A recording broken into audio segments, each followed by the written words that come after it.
Hello friend, नमस्ते, प्रणाम। मैं संजू निषाद आप सभी का स्वागत करती हूँ संजू निषाद ऑफिशियल पे। सीमा संजू ब्लॉग निकला। तो आज हम लेके आए हैं लाचारी गीत। लाचारी गीत है, नाच गीत है शायद, पता ना। यह सुना दे, अब आप लोग कमेंट करके भर भर के बता दिया।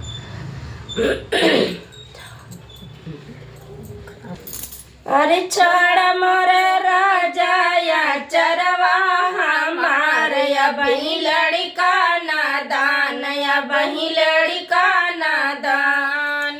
छोड़ मोरे राजा या चरवा हमार, या बही लड़का नादान, या बही लड़का नादान। न सोने के थाली माँ जेवना परोसो, सोने के थाली माँ जेवना परोसो। अरे जेवा मोरे राजा आंगनवा दुआर, या बही लड़का नादान, या बही लड़का नादान। जेवा मोरे राजा आंगनवा दुआर, या बही लड़का नादान, या बही लड़का नादान। छोड़ मोरे राजा या चरवा हमार, या बही लड़का नादान, या बही लड़का नादान।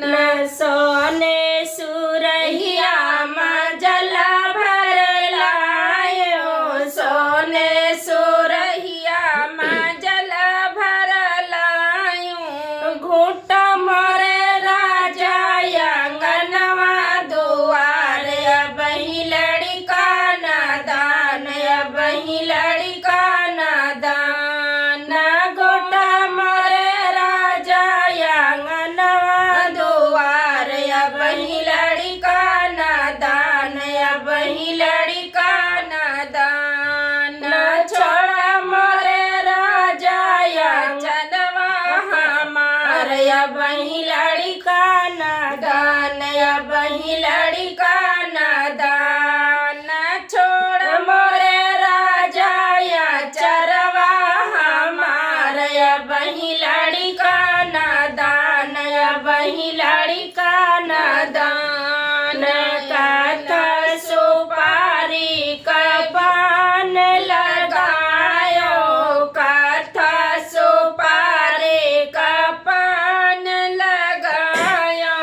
कुछ मोरे राजा आंगनवा दुआर, या बही लड़का नादान, या बही लड़का नादान। कुछ मोरे राजा आंगनवा दुआर, या बही लड़का नादान, या बही लड़का नादान। छोड़ा मोरे राजा चरवा हमार, या बही लड़का नादान, या बही लड़का नादान। फूला में बिन चोन से जा लगायो, फूला में बिन चोन से जा लगायूं। सुता मोरे राजा आंगनवा दुआर, या बही लड़का नादान, या बही लड़का नादान। सुता मोरे राजा आंगनवा दुआर, या बही लड़का नादान, या बही लड़का नादान। छोड़ा मोरे राजा चरवा हमार, या बही लड़का नादान, या बही